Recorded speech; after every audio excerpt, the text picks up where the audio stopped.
Hello, welcome to my channel. Today we will discuss important long questions of chapter 1 for semester 2 of ethics and values. আজি ଆମେ ପ୍ରଥମ ଅଧ୍ୟାୟ Indian constitution ଭାରତୀୟ ସମ୍ବିଧାନ ଏହି ବିଷୟର କିଛି ଲଙ୍ଗ କ୍ୱେଶ୍ଚିନ୍ସ ଡିସ୍କସନ୍ କରିବା ଆଲୋଚନା କରିବା। आपण माने यदि पूर्व वीडियो देखी नाहंती तो पूर्व वीडियो मोर चैनल को मोराल टीचिंग पीएनसी को जाई देखि परिबे। आसंतु आरंभ करिबा आजिर video. Question number 1, write a brief note on the preamble of the Indian constitution. भारतीय संविधान रो प्रस्तावन बा उद्देशिका उपरे एक संक्षिप्त टिप्पणी लेखंतु। Answer is The Constitution of India commences with a preamble.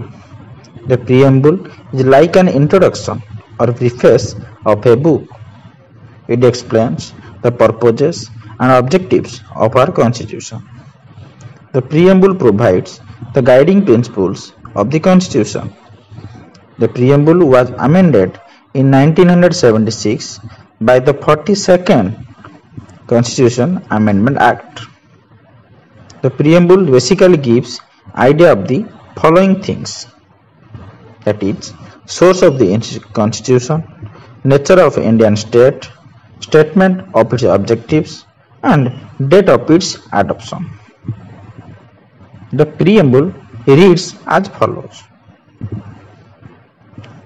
We, the people of India, having solemnly resolved to constitute India into a sovereign, socialist, secular, democratic republic, and to secure to all its citizens justice, social, economic, and political, liberty of thought, expression, belief, faith, and worship, equality of status and of opportunity, and to promote among them all fraternity, assuring the dignity of the individual and the unity and the integrity of the nation.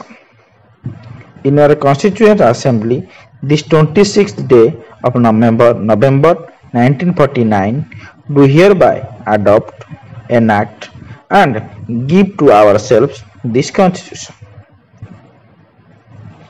In the Indian Constitution, the preamble is read as follows. It is indicated by the preamble that the source of authority of the Constitution lies with the people of India. Preamble declares India to be a sovereign, socialist, secular, and democratic republic. The objectives stated by the preamble are to secure justice, liberty, equality to all citizens, and promote fraternity to maintain unity and integrity of the nation. The date is mentioned in the preamble when it was adopted, that is November 26, 1949. Then keywords in the preamble. Now let us know what are the keywords used in the preamble of the Indian Constitution. First is "We the people of India." This word indicates the ultimate sovereignty of the people of India. Then sovereign. The term means that India has its own independent authority and is not a dominion of any other external power. Then socialist. The term means the achievement of socialist ends through democratic means. Then secular. The term means that all the religions in India get equal respect, protection, and support from the state. Then democratic. The term implies that the Constitution of India has an established form of constitution which gets its authority from the will of the people expressed in an election. Then republic. The term indicates that the head of the state is elected by the people. ଏବେ ଆସନ୍ତୁ ପ୍ରଶ୍ନ ଏବଂ ଉତ୍ତର ଓଡ଼ିଆରେ ଜାଣିବା। ଭାରତୀୟ ସମ୍ବିଧାନର ପ୍ରସ୍ତାବନା ବା ଉଦ୍ଦେଶିକା ଉପରେ ଏକ ସଂକ୍ଷିପ୍ତ ଟିପ୍ପଣୀ ଲେଖନ୍ତୁ। ଉତ୍ତର ଏହିପରି ଲେଖିବା। ଭାରତର ସମ୍ବିଧାନ ଏକ ପ୍ରସ୍ତାବନା ବା ଉଦ୍ଦେଶିକା ସହିତ ଆରମ୍ଭ। ପ୍ରସ୍ତାବନା ଏକ ବହିର ପରିଚୟ କିମ୍ବା ଉପକ୍ରମଣିକା ପରି। ଏହା ଆମ ସମ୍ବିଧାନର ଉଦ୍ଦେଶ୍ୟ ଏବଂ ଚିନ୍ତାଧାରାକୁ ବ୍ୟାଖ୍ୟା କରେ। ପ୍ରସ୍ତାବନା ସମ୍ବିଧାନର ମାର୍ଗଦର୍ଶିକା ଗୁଡ଼ିକୁ ପ୍ରଦାନ କରେ। 1976 ମସିହାରେ 42ତମ ସମ୍ବିଧାନ ସଂଶୋଧନ ଅଧିନିୟମ ଦ୍ୱାରା ପ୍ରସ୍ତାବନା ସଂଶୋଧିତ ହୋଇଥିଲା। ପ୍ରସ୍ତାବନା ବା ଉଦ୍ଦେଶିକା ମୂଳତଃ ନିମ୍ନଲିଖିତ ଜିନିଷ ଗୁଡ଼ିକ ବିଷୟରେ ଧାରଣା ଦେଇଥାଏ। ସେଗୁଡ଼ିକ ହେଲା ସମ୍ବିଧାନର ଉତ୍ସ, ଭାରତୀୟ ରାଜ୍ୟର ପ୍ରକୃତି, ଏହାର ଉଦ୍ଦେଶ୍ୟର ବିବୃତି ଏବଂ ଏହାର ଗ୍ରହଣ ତାରିଖ। ଆମର ଭାରତୀୟ ସମ୍ବିଧାନର ଉଦ୍ଦେଶିକା ପ୍ରସ୍ତାବନାଟା ଏହିପରି ଲେଖାଯାଇଥାଏ। ଦେଖିବା ଆମ ଭାରତୀୟ ସମ୍ବିଧାନ ଉଦ୍ଦେଶିକା ଏହିପରି ଲେଖା ହେଇଥାଏ। ନର୍ମାଲି ଆମର ସାଧାରଣତଃ ଆମ ସମ୍ବିଧାନର ଉଦ୍ଦେଶିକାଟି ଇଂଲିଶରେ ଲେଖା ହେଇଥାଏ। ଧର ଆମେ ଓଡ଼ିଆରେ କହିବା ଏଇଭଳି ହେବ। ଆମେ ଭାରତର ଲୋକ ଭାରତକୁ ଏକ ସାର୍ବଭୌମତ୍ୱ ସମାଜବାଦୀ ଧର୍ମନିରପେକ୍ଷ ଗଣତାନ୍ତ୍ରିକ ଗଣତନ୍ତ୍ରରେ ପରିଣତ କରିବା ଏବଂ ଏହାର ସମସ୍ତ ନାଗରିକଙ୍କ ପାଇଁ ସୁରକ୍ଷିତ ହେବା ପାଇଁ ଏକ ସଂକଳ୍ପବଦ୍ଧ।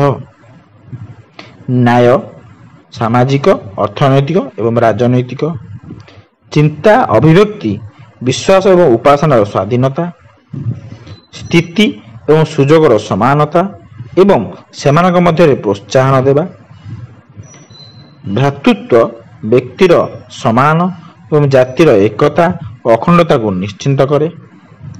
1949 ମସିହା ନଭେମ୍ବର 26 ଏହି ଦିନରେ ଆମର ସମ୍ବିଧାନ ସଭାରେ ଏଠାରେ ଏହି ନିୟମକୁ ଗ୍ରହଣ କରନ୍ତୁ, ସକ୍ରିୟ କରନ୍ତୁ ଏବଂ ଦିଅନ୍ତୁ।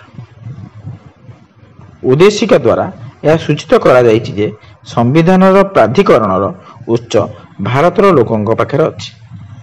ଉଦ୍ଦେଶିକା ଭାରତକୁ ଏକ ସାର୍ବଭୌମତ୍ୱ ସମାଜବାଦୀ ଧର୍ମନିରପେକ୍ଷ ଏବଂ ଗଣତାନ୍ତ୍ରିକ ଗଣତନ୍ତ୍ର ବୋଲି ଘୋଷଣା କରିଛି।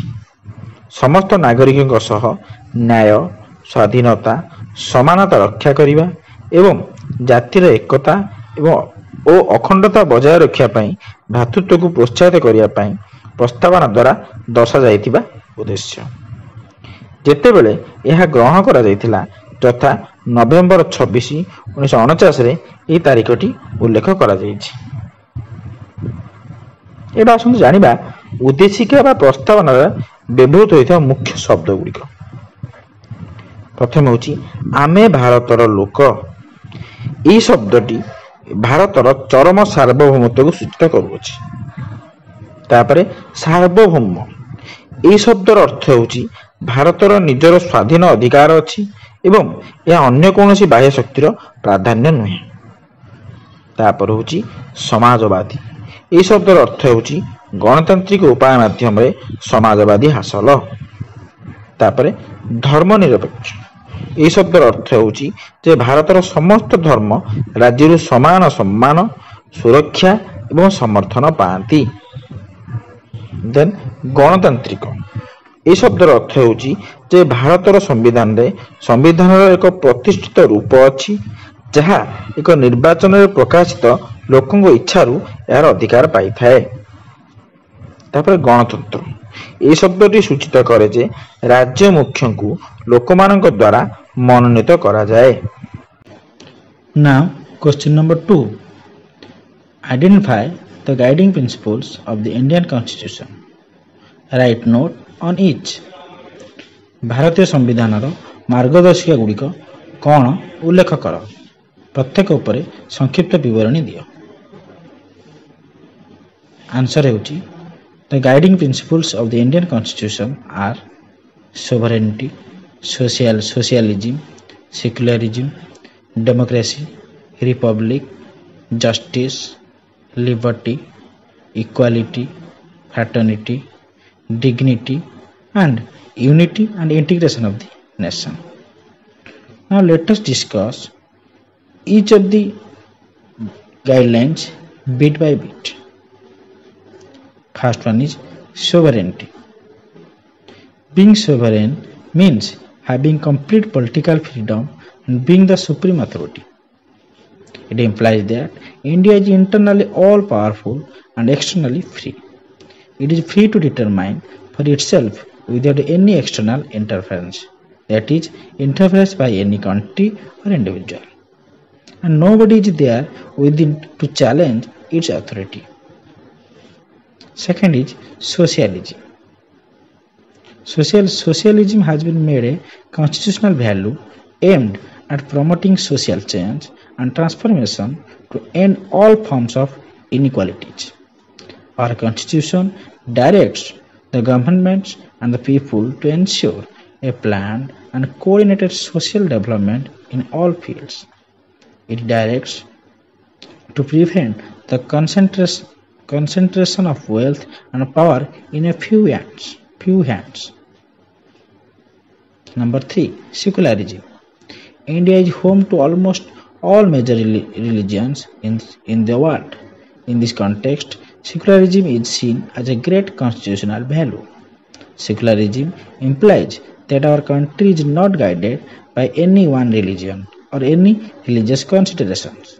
However, the Indian state is not against religions. It allows all its citizens to profess, preach, and practice any religion they follow. Number 4. Democracy. As a form of government, it derives its authority from the will of the people. The people elect the rulers of the country, and the elected representatives remain accountable to the people. The people of India elect them to be part of the government at different levels by a system of universal adult franchise, popularly known as one man, one vote. Democracy contributes to stability, continuous progress in society, and it secures peaceful political change. Number 5. Republic. The most important symbol of being a republic is the office of the head of the state, that is, the president, who is elected and who is not selected on the basis of heredity. This value strengthens democracy, where every citizen of India is equally eligible to be elected as the head of the state. Political equality is the chief message of this provision. Number 6. Justice. The constitution makers have included social, economic, and political justice as constitutional values. By doing so, they have stressed that the political freedom granted to Indian citizens has to be instrumental in the creation of a new social order based on socio-economic justice. Number 7. Liberty. The preamble describes liberty of thought, expression, belief, faith, and worship as one of the core values. These have to be assured to every member of all the communities. Number 8. Equality. Equality is a significant constitutional value. The Constitution ensures equality of status and opportunity to every citizen for the development of the best in him or her. As a human being, everybody has a dignified self, and to ensure its full enjoyment, inequality in any form present in our country and society has been prohibited. Number 9. Fraternity. It stands for the spirit of common brotherhood among all the people of India. In the absence of fraternity, a plural society like India stands divided. Therefore, to give meaning to all the ideals like justice, liberty, and equality, the preamble lays great emphasis on fraternity. Number 10. Dignity. It is essential to secure the dignity of every individual, without which democracy cannot function.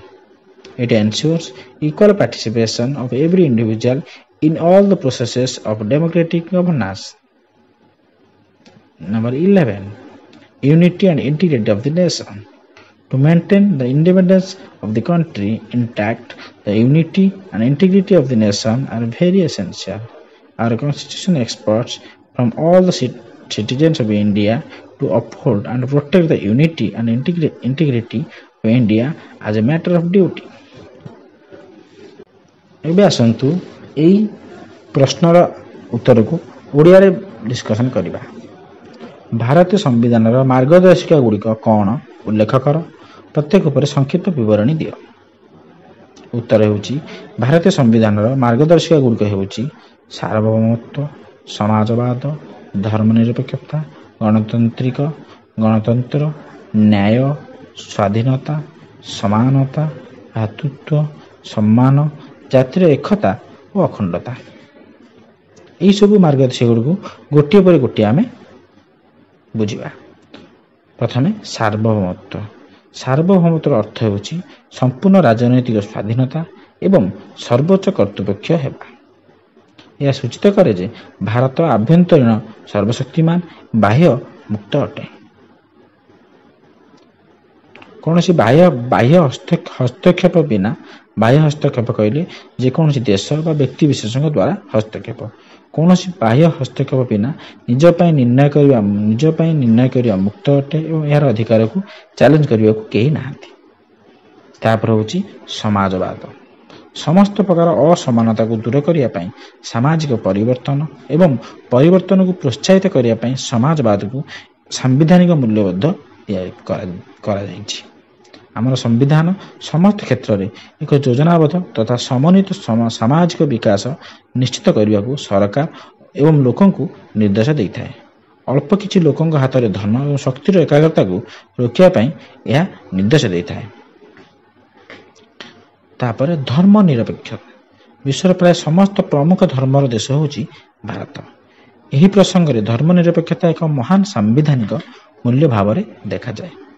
ଧର୍ମ ନିରପେକ୍ଷତା ସୂଚିତ କରେ ଯେ ଆମ ଦେଶ କୌଣସି ଧର୍ମ କିମ୍ବା କୌଣସି ଧାର୍ମିକ ବିଚାର ଦ୍ୱାରା ପରିଚାଳିତ ହୁଏ ନାହିଁ। ତେବେ ଭାରତୀୟ ରାଜ୍ୟ ଧର୍ମ ବିରୋଧୀ ମଧ୍ୟ ନୁହେଁ। ଏହା ଏହାର ସମସ୍ତ ନାଗରିକଙ୍କୁ ଅନୁସରଣ କରୁଥିବା ଯେକୌଣସି ଧର୍ମକୁ ପ୍ରଚାର, ପ୍ରସାର ଓ ଅଭ୍ୟାସ କରିବାକୁ ଅନୁମତି ଦିଏ। ତାପରେ ହେଉଛି ଗଣତନ୍ତ୍ର ବା ଡେମୋକ୍ରେସି। ସରକାରଙ୍କ ଏକ ରୂପ ଭାବରେ ଏହା ଲୋକଙ୍କ ଇଚ୍ଛାରୁ ଏହାର ଅଧିକାର ପ୍ରାପ୍ତ କରେ। ଲୋକମାନେ ଦେଶର ଶାସକ ଚୟନ କରନ୍ତି ଏବଂ ନିର୍ବାଚିତ ପ୍ରତିନିଧିମାନେ ଲୋକମାନଙ୍କ ନିକଟରେ ଉତ୍ତରଦାୟୀ ରୁହନ୍ତି। ଭାରତର ଲୋକମାନେ ସେମାନଙ୍କୁ ବିଭିନ୍ନ ସ୍ତରରେ ସରକାର ଅଂଶ ହେବାକୁ ମନୋନୀତ କରନ୍ତି, ଯାହାକି ସର୍ବଭାରତୀୟ ବୟସ୍କ ଫ୍ରାଞ୍ଚାଇଜ୍ ପ୍ରଣାଳୀ ଦ୍ୱାରା ଲୋକପ୍ରିୟ, ଯାହାକୁ ଜଣେ ବ୍ୟକ୍ତି ଗୋଟିଏ ଭୋଟ ମାନେ ୱାନ୍ ମ୍ୟାନ୍ ୱାନ୍ ଭୋଟ ବୋଲି କୁହାଯାଏ। ଗଣତନ୍ତ୍ର ସ୍ଥିରତା ସମାଜରେ ନିରନ୍ତର ଅଗ୍ରଗତି ପାଇଁ ଅବଦାନ କରିଥାଏ ଏବଂ ଏହା ଶାନ୍ତିପୂର୍ଣ୍ଣ ରାଜନୈତିକ ପରିବର୍ତ୍ତନକୁ ସୁରକ୍ଷିତ କରିଥାଏ। ତାପରେ ହେଉଛି ରିପବ୍ଲିକ ବା ଗଣତନ୍ତ୍ର। ଏକ ଗଣତନ୍ତ୍ର ହେବାର ସବୁଠାରୁ ଗୁରୁତ୍ୱପୂର୍ଣ୍ଣ ପ୍ରତୀକ ହେଉଛି ରାଜ୍ୟ ମୁଖ୍ୟଙ୍କ କାର୍ଯ୍ୟାଳୟ ଅର୍ଥାତ୍ ରାଷ୍ଟ୍ରପତି, ଯିଏ ନିର୍ବାଚିତ ହୁଅନ୍ତି, ଯିଏକି ବଂଶାନୁକ୍ରମିକ ଆଧାରରେ ମନୋନୀତ ହୁଅନ୍ତି ନାହିଁ। ଏହି ମୂଲ୍ୟ ଗଣତନ୍ତ୍ରକୁ ମଜବୁତ କରେ, ଯେଉଁଠାରେ ଭାରତର ପ୍ରତ୍ୟେକ ନାଗରିକ ସମାନ ଭାବରେ ରାଜ୍ୟ ମୁଖ୍ୟ ଭାବରେ ନିର୍ବାଚିତ ହେବାକୁ ଯୋଗ୍ୟ ଅଟନ୍ତି। ରାଜନୈତିକ ସମାନତା ହେଉଛି ଏହି ବ୍ୟବସ୍ଥାର ମୁଖ୍ୟ ବାର୍ତ୍ତା। ତାପରେ ନ୍ୟାୟ। ସମ୍ବିଧାନ ନିର୍ମାତାମାନେ ସାମାଜିକ, ଅର୍ଥନୈତିକ ଏବଂ ରାଜନୈତିକ ନ୍ୟାୟକୁ ସାମ୍ବିଧାନିକ ମୂଲ୍ୟବୋଧ ଭାବରେ ଅନ୍ତର୍ଭୁକ୍ତ କରିଛନ୍ତି। ଏହା କରି ସେମାନେ ଜୋର ଦେଇଛନ୍ତି ଯେ ଭାରତୀୟ ନାଗରିକଙ୍କୁ ଦିଆଯାଇଥିବା ରାଜନୈତିକ ସ୍ୱାଧୀନତା ସାମାଜିକ ଅର୍ଥନୈତିକ ନ୍ୟାୟ ଉପରେ ଆଧାର କରି ଏକ ନୂତନ ସାମାଜିକ ଶୃଙ୍ଖଳା ସୃଷ୍ଟି କରିବାରେ ପ୍ରମୁଖ ଭୂମିକା ଗ୍ରହଣ କରିବ। ତାପରେ ହେଉଛି ସ୍ୱାଧୀନତା। ଚିନ୍ତାଧାରା, ଅଭିବ୍ୟକ୍ତି, ବିଶ୍ୱାସ ଏବଂ ଉପାସନା ସ୍ୱାଧୀନତାକୁ ଏକ ମୂଳ ମୂଲ୍ୟବୋଧ ଭାବରେ ବର୍ଣ୍ଣନା କରେ। ସମସ୍ତ ସମ୍ପ୍ରଦାୟର ପ୍ରତ୍ୟେକ ସଦସ୍ୟଙ୍କୁ ଏଗୁଡ଼ିକ ନିଶ୍ଚିତ କରିବାକୁ ପଡ଼ିବ। ତାପରେ ହେଉଛି ସମାନତା। ସମାନତା ଏକ ଗୁରୁତ୍ୱପୂର୍ଣ୍ଣ ସାମ୍ବିଧାନିକ ମୂଲ୍ୟ। ସମ୍ବିଧାନ ପ୍ରତ୍ୟେକ ନାଗରିକଙ୍କୁ ତାଙ୍କ ମଧ୍ୟରେ ଶ୍ରେଷ୍ଠ ବିକାଶ ପାଇଁ ସ୍ଥିତି ଓ ସୁଯୋଗର ସମାନତା ସୁନିଶ୍ଚିତ କରେ। ଜଣେ ମଣିଷ ଭାବରେ ପ୍ରତ୍ୟେକଙ୍କର ଏକ ସମ୍ମାନଜନକ ଆତ୍ମା ଅଛି ଏବଂ ଏହାର ସମ୍ପୂର୍ଣ୍ଣ ଉପଭୋଗ ନିଶ୍ଚିତ କରିବାକୁ ଆମ ଦେଶ ତଥା ସମାଜରେ ଉପସ୍ଥିତ ଥିବା କୌଣସି ରୂପରେ ଅସମାନତା ନିଷେଧ। ତାପରେ ହେଉଛି ଭ୍ରାତୃତ୍ୱ। ଏହା ଭାରତର ସମସ୍ତ ଲୋକଙ୍କ ମଧ୍ୟରେ ସାଧାରଣ ଭାଇଚାରାର ଆତ୍ମା ପାଇଁ ଛିଡ଼ା ହୋଇଛି। ଭ୍ରାତୃତ୍ୱର ଅନୁପସ୍ଥିତିରେ ଭାରତ ପରି ଏକ ବହୁଭାଷା ବହୁଧର୍ମୀ ସମାଜ ବିଭାଜିତ। ତେଣୁ ନ୍ୟାୟ, ସ୍ୱାଧୀନତା ଏବଂ ସମାନତା ଭଳି ସମସ୍ତ ଆଦର୍ଶକୁ ଅର୍ଥ ଦେବା ପାଇଁ ସମ୍ବିଧାନ ଭ୍ରାତୃତ୍ୱ ଉପରେ ଅଧିକ ଗୁରୁତ୍ୱ ଦେଇଥାଏ। ତାପରେ ହେଉଛି ସମ୍ମାନ ବା ମହତ୍ତ୍ୱ। ପ୍ରତ୍ୟେକ ବ୍ୟକ୍ତି ବିଶେଷଙ୍କ ସମ୍ମାନ ରକ୍ଷା କରିବା ଜରୁରୀ ଅଟେ, ଯାହା ବିନା ଗଣତନ୍ତ୍ରରେ କାର୍ଯ୍ୟ କରିପାରିବ ନାହିଁ। ଗଣତାନ୍ତ୍ରିକ ଶାସନର ସମସ୍ତ ପ୍ରକ୍ରିୟାରେ ଏହା ପ୍ରତ୍ୟେକ ବ୍ୟକ୍ତିର ସମାନ ଅଂଶଗ୍ରହଣକୁ ସୁନିଶ୍ଚିତ କରେ। ତାପରେ ହେଉଛି ଜାତିର ଏକତା ଏବଂ ଅଖଣ୍ଡତା। ଦେଶର ସ୍ୱାଧୀନତାକୁ ଅକ୍ଷୁଣ୍ଣ ରଖିବା ପାଇଁ ଜାତିର ଏକତା ଏବଂ ଅଖଣ୍ଡତା ଅତ୍ୟନ୍ତ ଜରୁରୀ ଅଟେ। ଭାରତର ସମସ୍ତ ନାଗରିକଙ୍କ ଠାରୁ ଆମର ସମ୍ବିଧାନ ଆଶା କରେ ଯେ ଭାରତର ଏକତା ଏବଂ ଅଖଣ୍ଡତାକୁ ଏକ କର୍ତ୍ତବ୍ୟ ଭାବରେ ରକ୍ଷା କରିବା। ଆଶା କରୁଛି ଆଜି ଚାପ୍ଟର 1 ପ୍ରଥମ ଅଧ୍ୟାୟର ଇଣ୍ଡିଆନ୍ କନଷ୍ଟିଟ୍ୟୁସନ୍ ଭାରତୀୟ ସମ୍ବିଧାନ ବିଷୟର ଯେଉଁ 2ଟି ଲଙ୍ଗ କ୍ୱେଶ୍ଚିନ୍ ଡିସ୍କସନ୍ କଲି ତାହା ତୁମମାନଙ୍କୁ ଭଲ ଲାଗିଥିବ।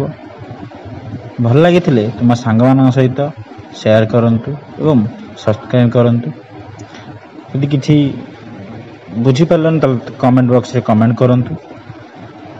ଏଇ ଯେଉଁ ବିଷୟ ସବୁ ଆଲୋଚନା କଲି ଏମିତି କିଛି କଷ୍ଟ ନୁହେଁ, ସହଜ ବିଷୟ, ଯାହାକି ତୁମେମାନେ ମଧ୍ୟ ନିଜ ଅନୁଭୂତି ନିଜ ଅଭିଜ୍ଞତାରୁ ମଧ୍ୟ ଲେଖିପାରିବ, ଯେମିତିକି ସମାନତା, ଧର୍ମନିରପେକ୍ଷତା, ଭ୍ରାତୃତ୍ୱ, ଗଣତନ୍ତ୍ର, ଏସବୁ ବିଷୟ ନିଜେ ମଧ୍ୟ ଯାହା କହିଲି ମୁଁ ଗୋଟିଏ କେବଳ ସବିଶେଷ ଧାରଣା ଦେଲି, ଆଇଡ଼ିଆ ଦେଲି ତୁମମାନଙ୍କୁ।